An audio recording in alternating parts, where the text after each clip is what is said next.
This is your host, Manoj Tandon. Welcome to another episode of Dark Rhino Security, Security Confidential.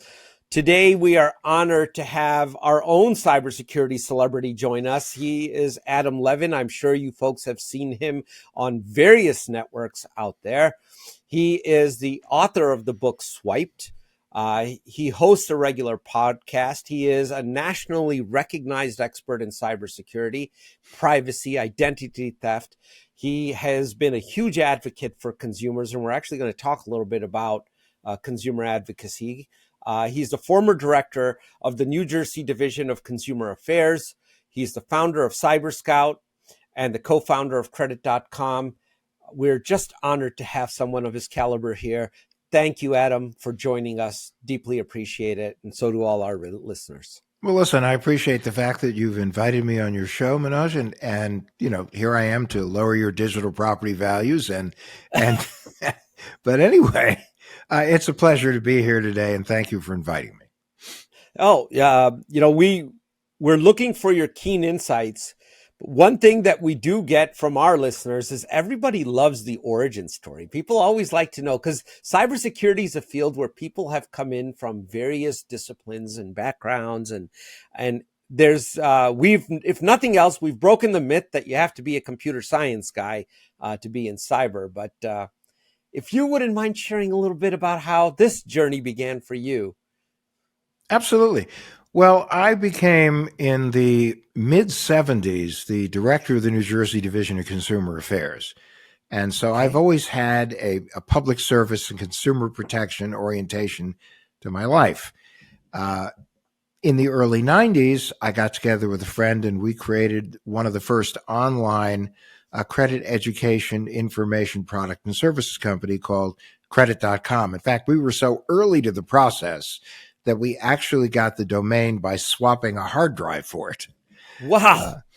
So Consumer Affairs prepared me for Credit.com because we were very focused on giving people unbiased, clear information about how to understand something that was really like a mystery and a black cloud, which is how do people deal with credit? And it really wasn't that much of a leap of faith for us to take the next step. I've been approached by people, a legal services company that wanted to do the JCPenney credit card portfolio. And they said, our bid is going to be too high. We'd love to have an identity theft component. Now, remember, this is 2002. No one even early days. Never even knew what identity theft in those days was.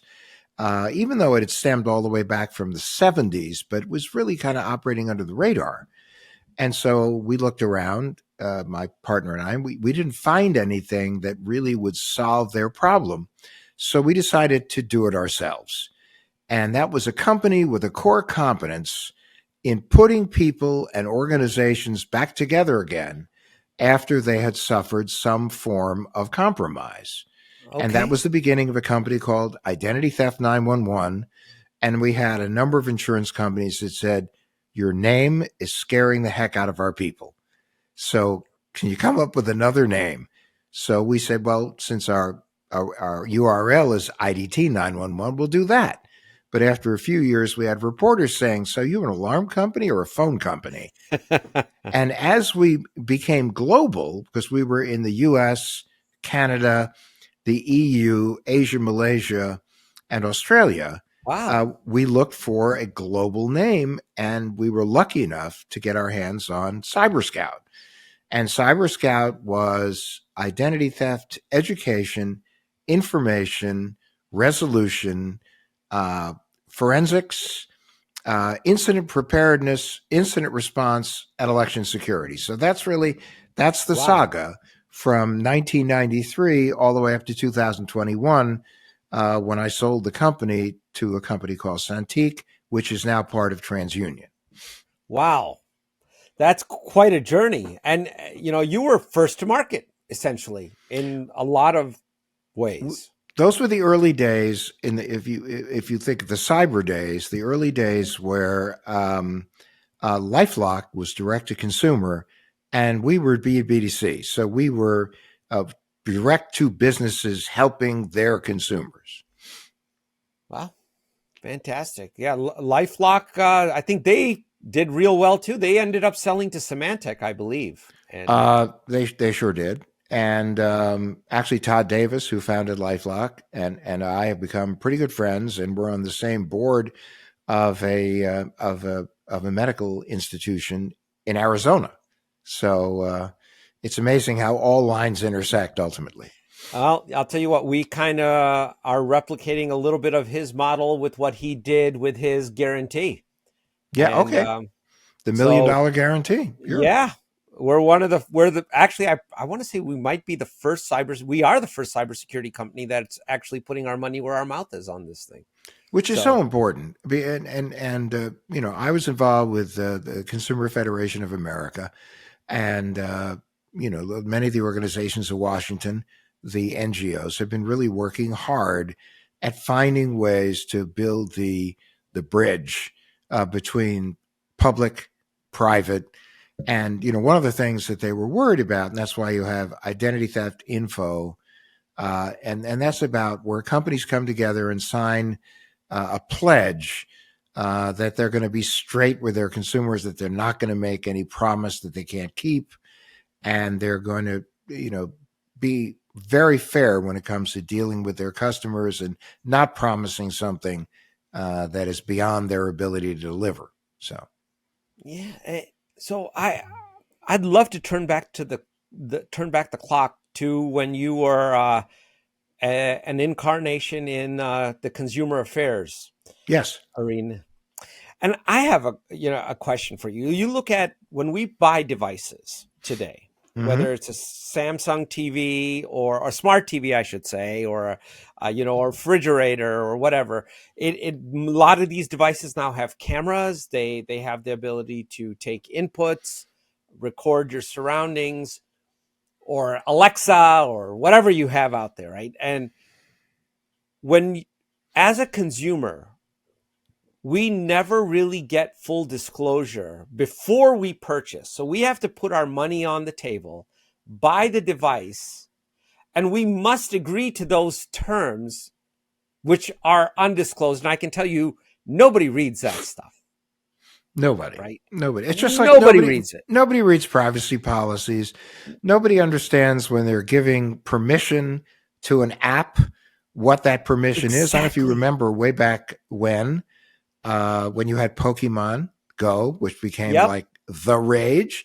And Yep. people didn't realize in the early stages of it that you were actually giving authority to that developer to get access to your entire Google world until someone brought it to their attention and they went, "Oh, no, no, we didn't mean that." And of Oh, course, I sure always you love it did. when a company goes, "No, no, no, we didn't mean it." I mean, forget the fact the lawyers, the marketing people, everybody already looked at everything. But yes, when you get involved with buying an Internet of Things device, and think about the fact that there are billions of these devices right now that are tracking Absolutely. us, listening to us, watching us.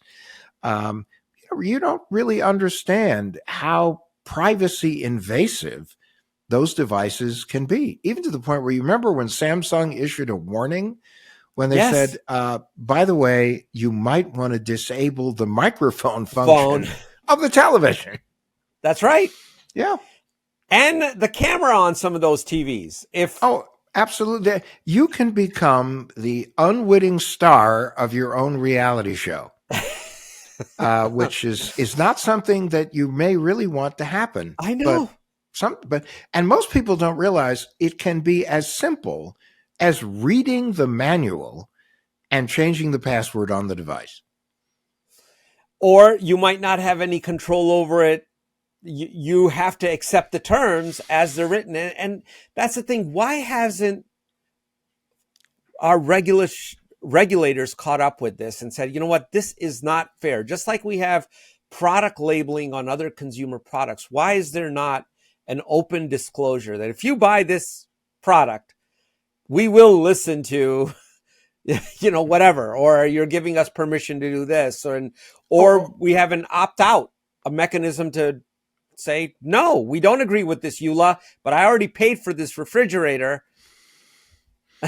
well, that's why one of the things is that opt out should not be the norm. The default should be you're out unless you wish to opt in. And that's been the biggest problem. I mean, Apple is probably more aggressively in favor of the consumer than a lot of other companies, Yes. where you have so many opportunities not to be part of something, or where you actually have to do something affirmatively in order to be more exposed. But other companies, it's all about gather the data, because data is currency. And what's tragic is we live in a world where breaches have become the third certainty in life behind death and taxes.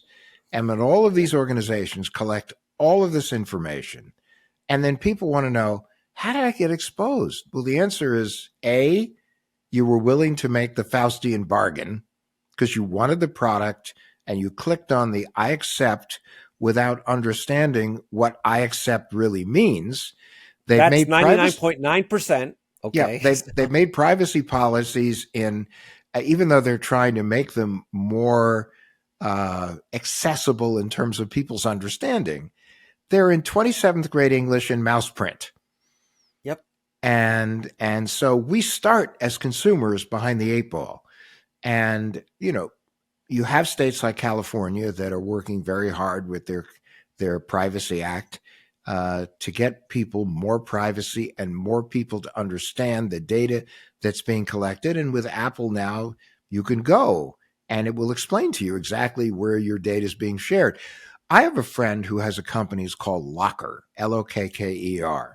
Okay. And one thing, and what they specialize is they go on your website, they do an analysis, and they will show you every single place that data is leaking from your homepage. And then they help you either quarantine it, anonymize it, whatever.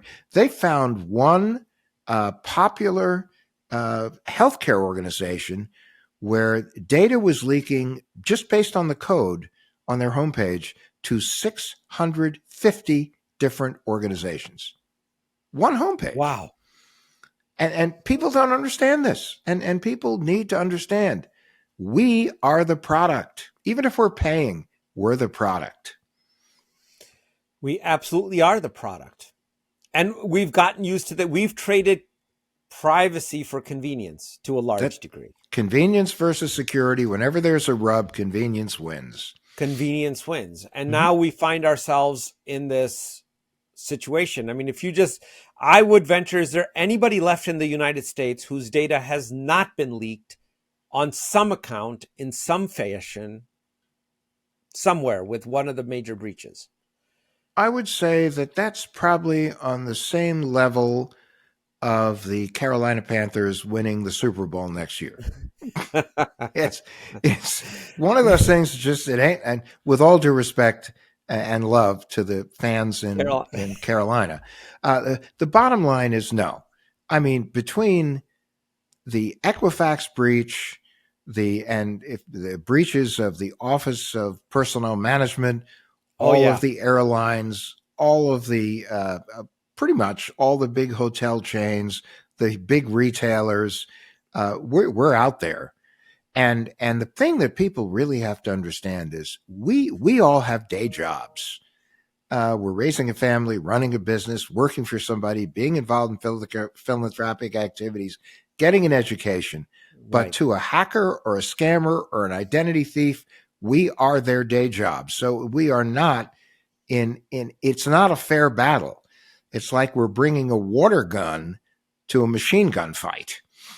Wow. Okay.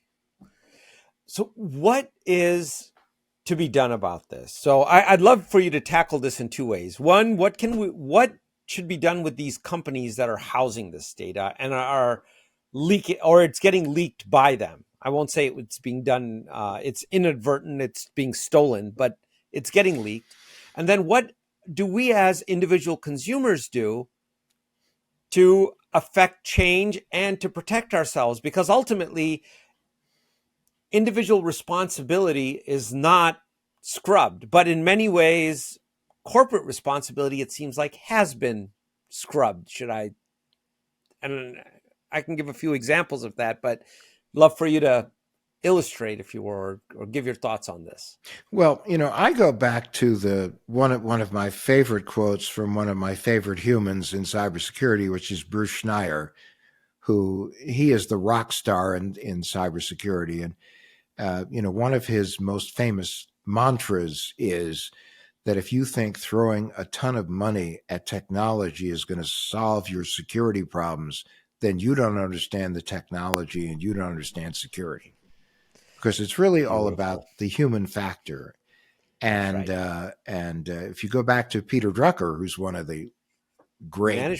management wizards, his line was "Culture eats strategy for breakfast," which is all about culture, and it's something that we as people have to develop, and companies have to develop, which is from the mailroom to the boardroom and back again to the loading dock. Organizations have to create a culture of privacy and security where everyone in the organization buys into the concept that they are part of it, that they have ownership of it. Just like as consumers, we have to understand the fact that we are the ultimate guardians of our information. And, I look at it as what I call the three portfolio theory. Okay. Is that when you say the word portfolio, to most people, it means investments. But we have other portfolios in our lives. We have our credit portfolio, we have our identity portfolio. And if any of those portfolios go awry, it will impact the other portfolios. Now, you would hope that someone professional would manage your investment portfolio. But as Correct. consumers, we have to manage our credit and our identity, because nobody knows what we do more than we do, even though we don't acknowledge it half the time. And we have to build them, nurture them, manage them, and protect them. So when the CEO of Microsoft made a statement a few years ago, and I thought he was dead on, he said, we have a shared responsibility. All of us do. Government, business, consumers, and the media, because we're all in this together. If the grid goes down, we're in it together. If we become a victim of an identity theft and our information is used to, let's say, log into our businesses, and our businesses are in any way involved with supply chain, and that supply chain has anything to do with national security, something as simple as a really dumb password or a device handed to your child, and kids can be weapons of destruction within a household, and not properly secured, it could actually impact America.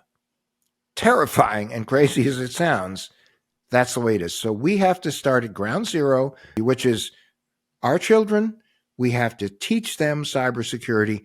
They have to understand that everything they do can protect mommy, daddy, their grandparents, and families have to work together to better understand it. Companies have to spend more time training their personnel as to cybersecurity, and the government has to get more serious about training its people and making sure that its systems are better protected.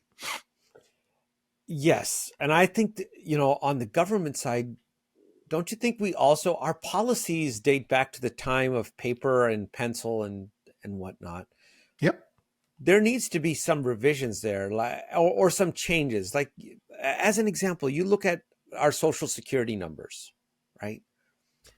We have no ability to, once it's breached and that data is out there, to stop its use, to change the number, or to affect anything with it. It's once it's out there, and I can guarantee you mine is out there, and Adam, probably yours is out there. Oh, it's having a Yeah, party out there. it's Yes. having and it's asked for in such a nonchalant way. Like, so many businesses you go into, any form you fill out, oh, we want your social security number. Oh, we want your social security number.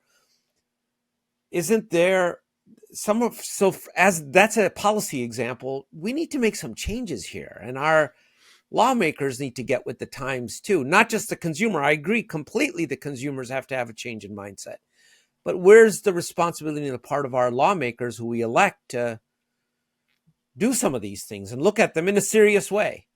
Well, first you have to start with the premise that Congress can't agree on the day of the week. That's a small problem. Yes, it is. Many years ago, I went to Washington because I used to spend a lot of time in Washington. And in fact, I worked in Washington for a period of time. And so I was talking to, and I won't identify the party, but I was talking to some of the party leadership of the House of Representatives. And I said, how are we doing on privacy?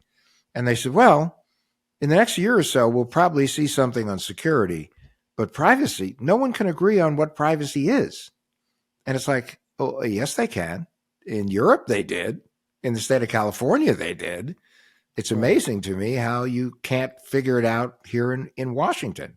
And then, of course, a lot of people in Congress are worried that if they do come out with something, and they are in the process of coming out with something, that in order to accommodate all of the different interests, whether it's business groups, consumer groups, public interest groups, that by the time it comes out, it's a watered down mess.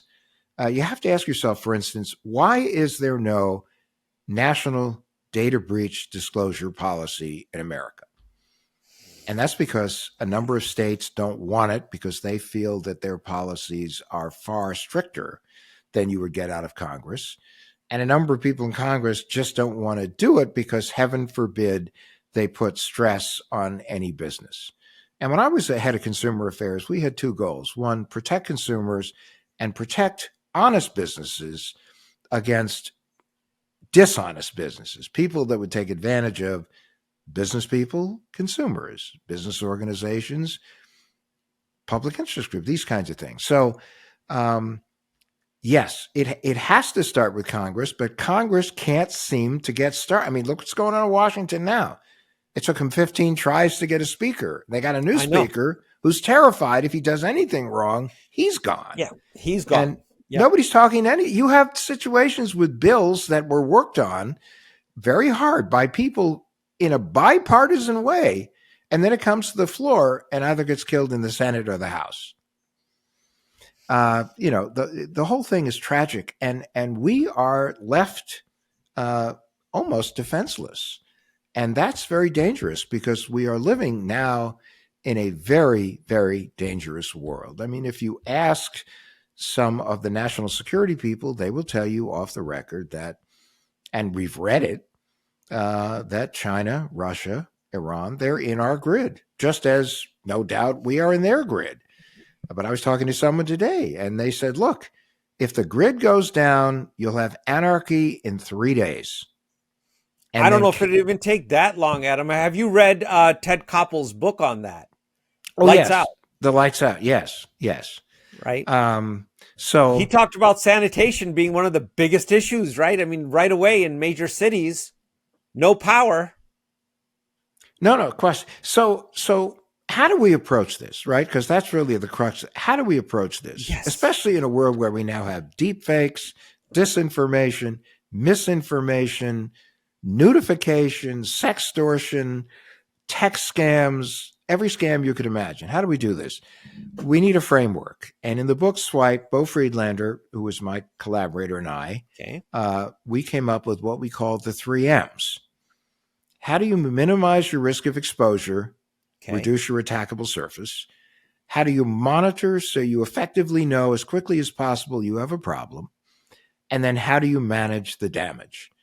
And we apply it to both business and consumers. Now, businesses, obviously, you need to train your people, segment your data, map your data, make sure that all of your devices are up to date as possible, continue to monitor your devices, looking for weird exfiltration patterns, things like that, and manage vulnerabilities. And when a patch is issued for software, make that patch happen as fast as that you can, because as we saw in Equifax, a patch was issued involving the software.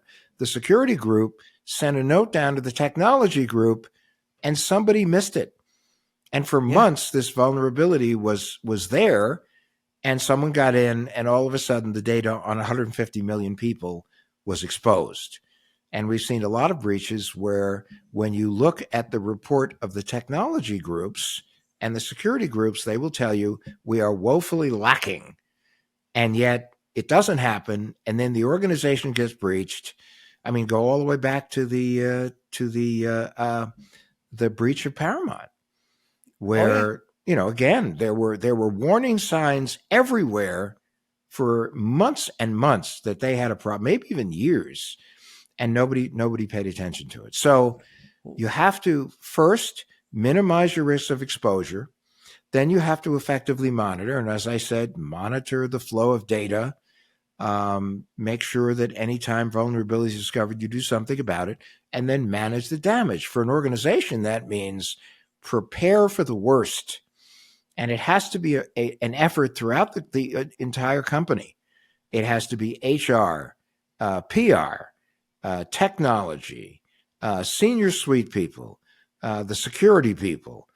And if something goes wrong, you've got to have a third party on your speed dial that you can go to immediately and get things in motion, where you have to find out what happened, where it happened, plug the leak, do the PR so that you present the company in the best possible light, but you be honest about it. It's all about, companies will be judged on the urgency, transparency, and empathy that they demonstrate when dealing with a breach. So those are the 3 M's for companies, and I could spend hours on it, but I won't do that. When it comes to consumers, what are the 3 M's? Again, how do you minimize your risks of exposure? Everything from password protocols, maybe a password manager, two-factor authentication, unique passwords. We had a wonderful guest on our show, Michelle Dennedy, who was saying that she operates on what she refers to as the panties rule when it comes to her passwords, which is they should be exotic, they should be frequently changed, and it is disgusting if they're shared with others. So password protocol. Also, when you set up security questions and answers, lie like a superhero. And the reason is because so much information is out there about so many people that we did ourselves, because it's on social media, where we went to school, what our favorite color is, what our dog's first name was, what our mother's maiden name was. The list goes on and on and on. But we know that Superman never told people he was Clark Kent. Bruce Wayne never talked about the fact that he was Batman. It's like, you lie like a superhero. If your mother's name is Brown, say it's Smith. If you went to Ridgewood High School, say you went to Sky High. The key thing is, when you're asked the security question, as long as you give them the answer you gave them when you set up the question, you're fine. This is not a background check for you to get the highest level of security clearance. It's just a process to make you a little bit more secure and a harder target. Well, Adam, doesn't that become burdensome, though, as a consumer? Because we have so many, whether you're on Venmo or Zelle or PayPal, and then you're on Netflix and Prime, and God knows how many accounts the average American has that are digitally identified. For every one of those, you have to apply the process that you're talking about if you want to do it correctly. Well, or get a password manager, which simplifies the process a great deal. Depending upon what manager you get, it's multi-platform. Simply pull it down. You know what the password is. Also, we do know with certain browsers, they have ways that you can save your passwords. You just have to make sure that it's a very safe browser. Also, use a virtual private network. It's not a big deal. It's available. You can get it everywhere. That shields you a little better. Don't use public Wi-Fi if you're involved in a transaction that is sensitive. Like, even if you're looking at your email, maybe you don't do it on a public network. You can browse if you want to, but be careful. Just think about the fact that there are people out there that are not your friends.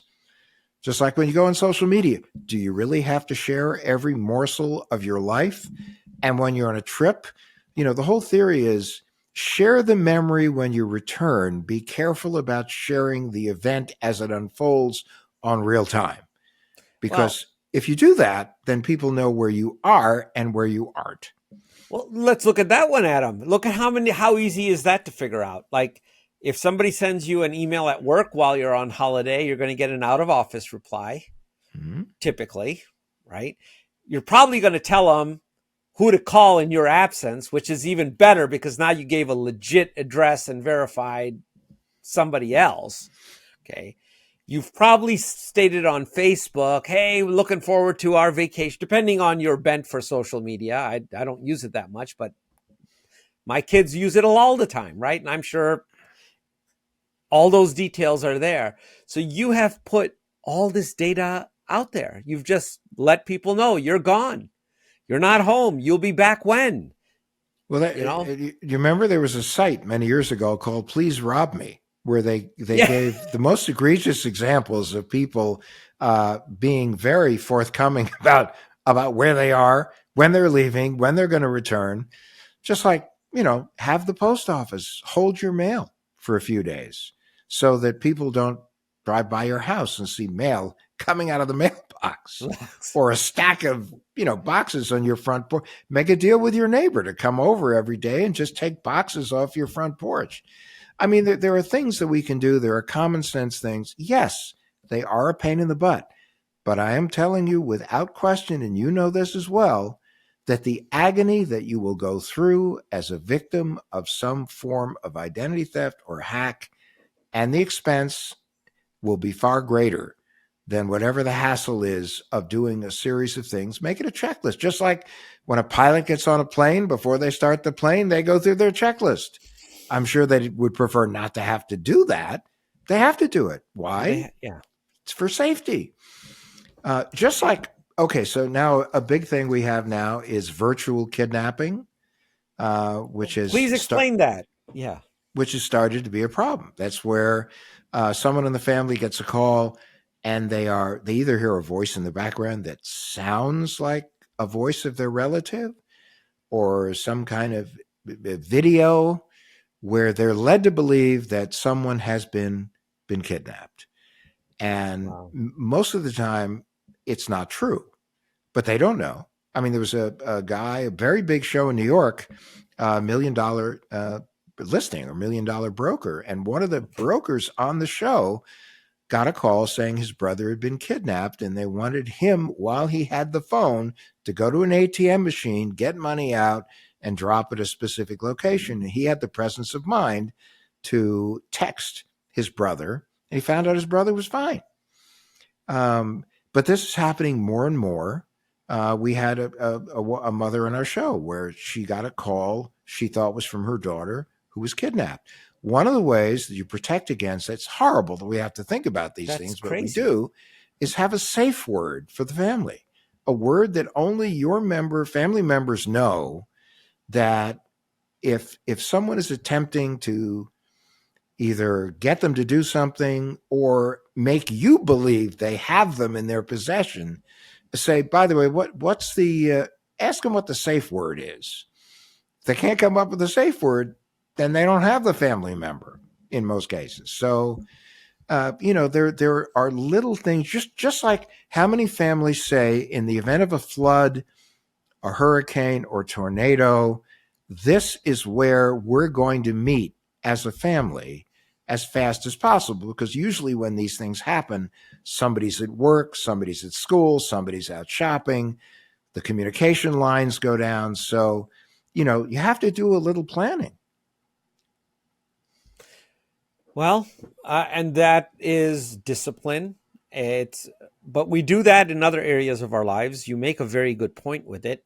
And it gets back to your earlier point of culture. There needs to be a shift in our mindsets if we are going to get very, very serious about protecting ourselves in an increasingly digital world. Now, if I might just take you back for a second, when it comes to consumers, there are two other M's, but they're much shorter.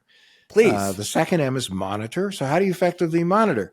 Get your credit report. And you know what? Don't just say, hey, I got my credit report, I'm good. Read it.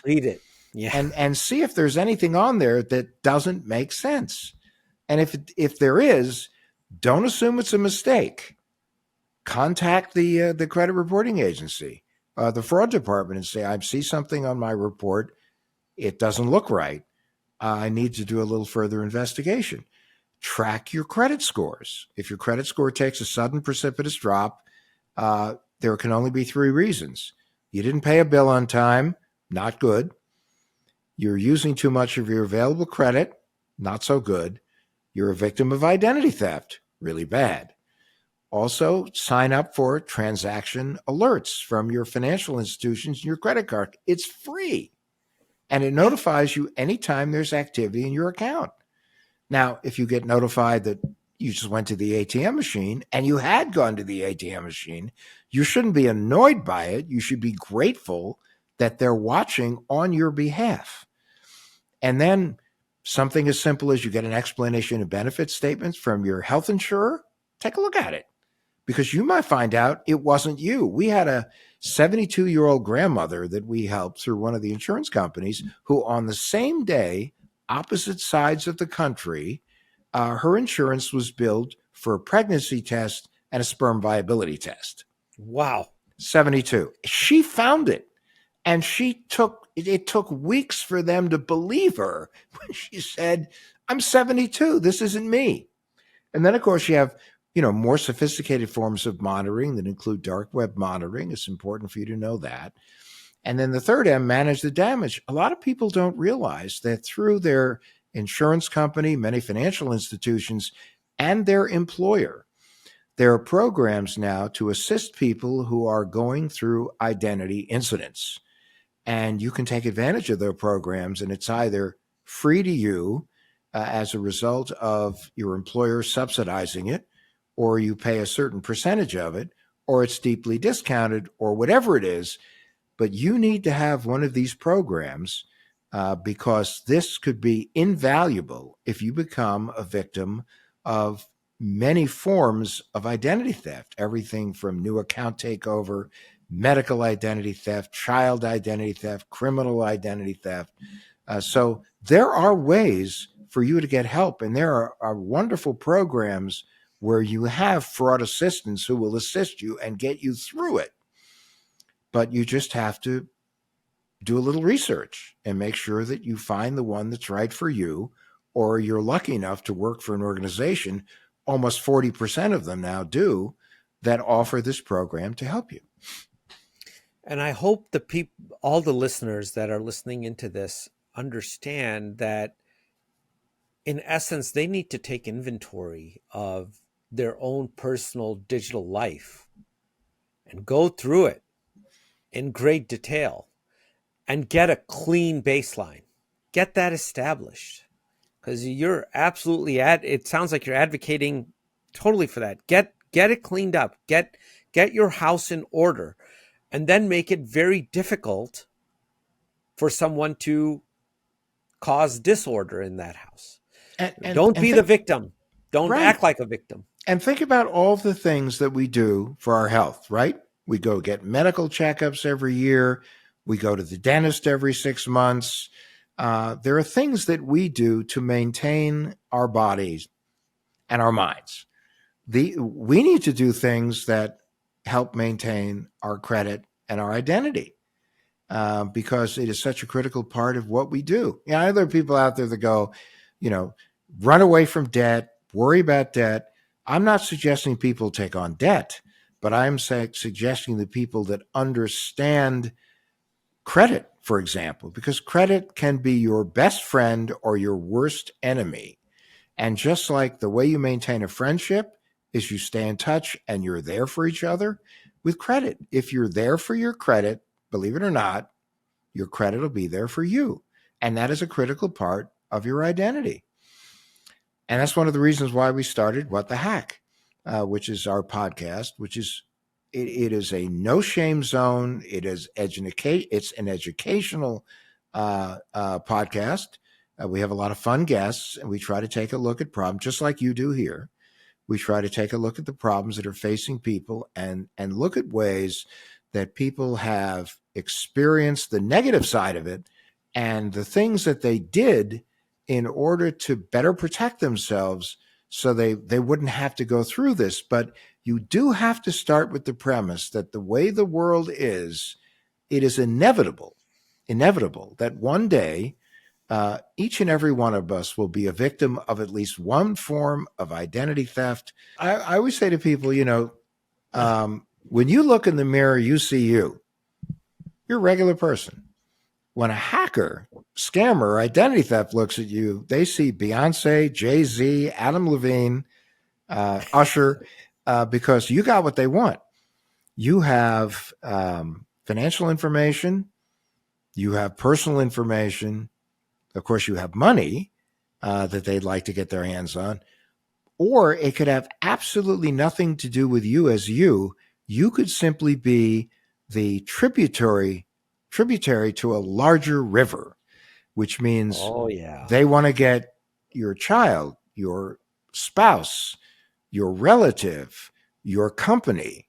If you work for the government, they'd love to use you to crawl through your access to get into government systems. Or if you're affiliated with an organization, you're on the board of an organization, they may use you by breaching or hacking into you.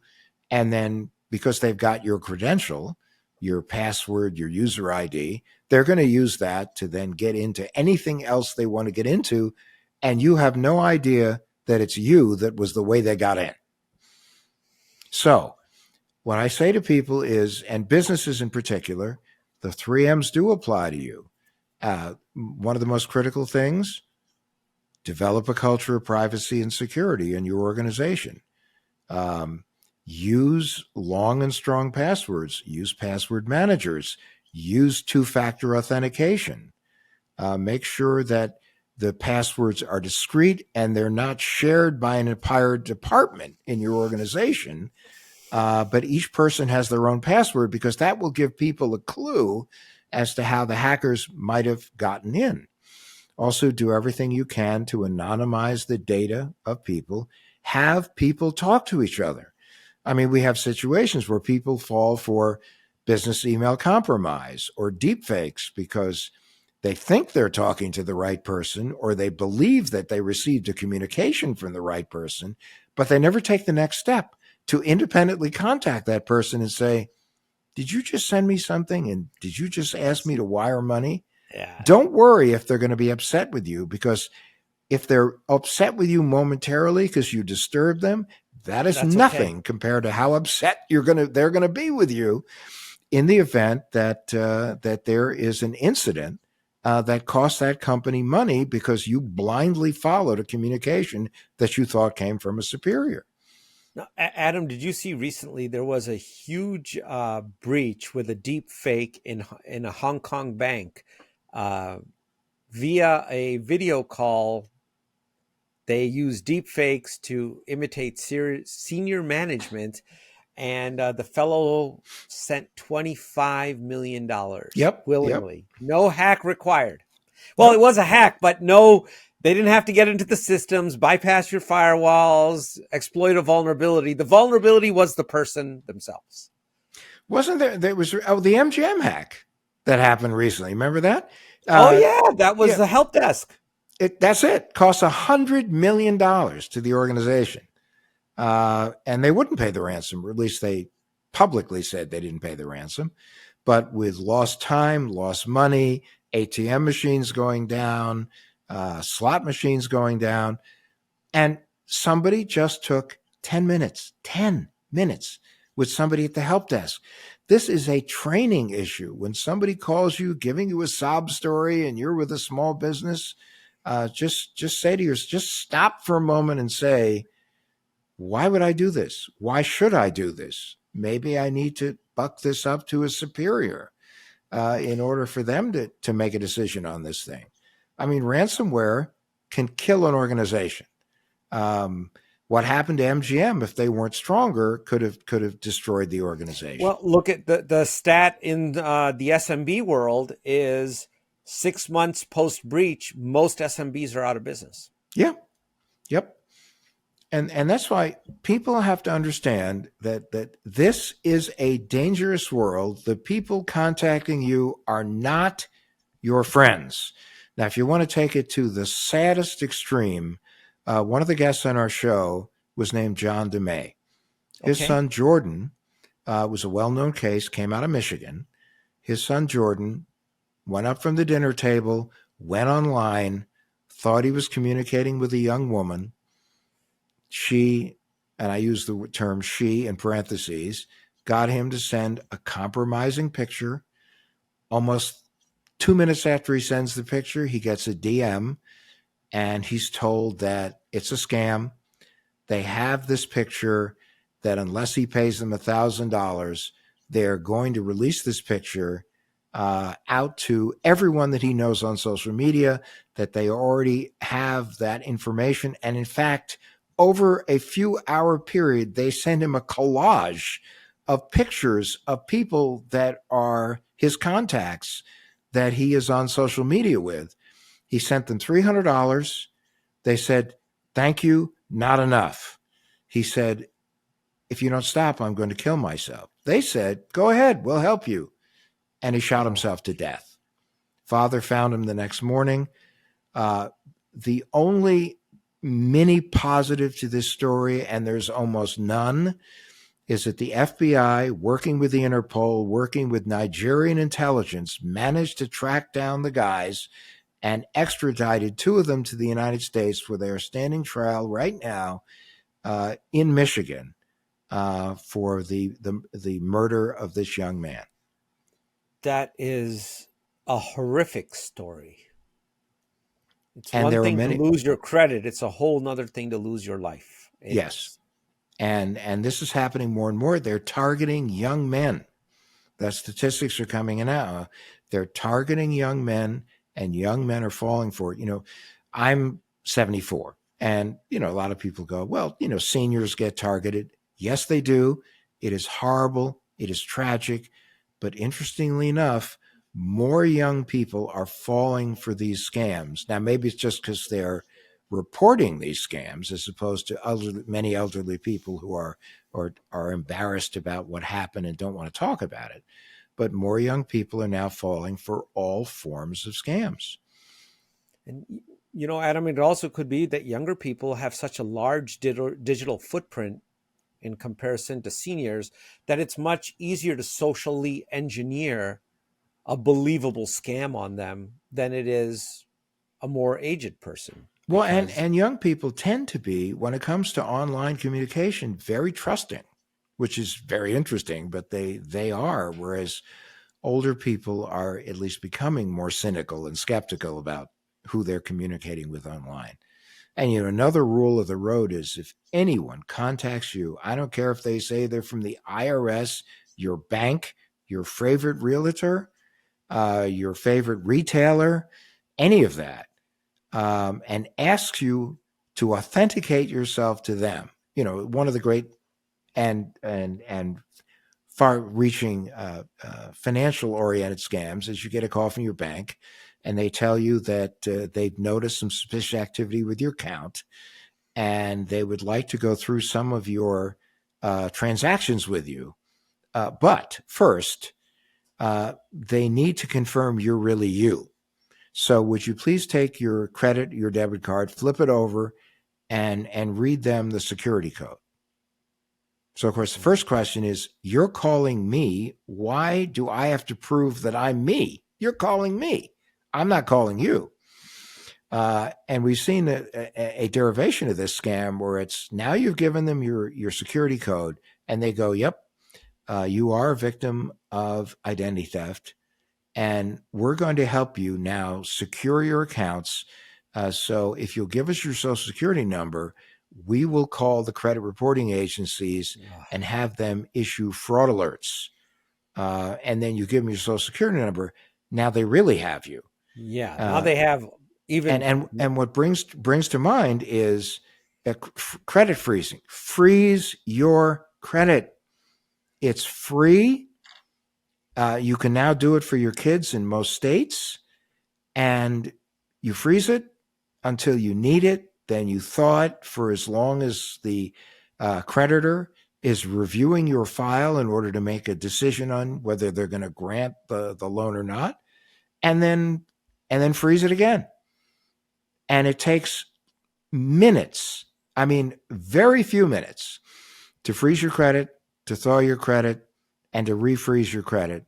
And it's, again, one of those simple things people go, oh my God, it's going to take so much effort. It doesn't. And trust me, it is nothing compared to the effort that you're going to have to expend in the event you become a victim of a scam or a fraud. And with that sage advice, we're actually at the hour here, Adam, and you've only scratched the surface of what you have to offer in terms of knowledge. But we thank you, and we'd love to have you back and share further learnings and get into maybe a little bit more detail, especially with businesses, as to what they can do. But thank you for your generosity. We also want to give you a minute or two to plug anything you want to let our listeners know. Please take a minute here and let whatever you'd like them to know about. Well, I would love you to come and listen to our show, What the Hack, with Adam Levin. Okay. It's available wherever you get your podcasts. And we have over 130 episodes that we have recorded now, and they're out there. We've gotten very nice reviews from people. And the whole point of the show is to educate people to understand that there are horrible things going out there and that many people have suffered through them, but we use it as a way, it's a catharsis for people to talk about what happened and to do what so many people do who suffer these incidents. They want to talk to other people because they don't want other people to have to endure what they endured. So we have everyone from Al Franken and Roy Wood, and those are very funny shows. Dan at Hoot, who's a comedian who had an incident, all the way to people like Teresa Payton, Nicole Perlroth of the New York Times, wow. Kashmir Hill of the New York Times, Michelle Dennedy, who had been the chief privacy officer of Sun and Oracle and Intel. And so we have interesting people, interesting situations, some very tragic stories, some actually funny stories that people kind of chuckle about as they're explaining what happened to them, and they can't believe they fell for it. But come join us, What the Hack with Adam Levin, Apple, Spotify, or wherever you get your podcasts. Fantastic. We'll link up in the show notes as well, Adam. You've been fantastic. Thank you for the fine work that you're doing and trying to keep all of us safe. Thank you so much for inviting me.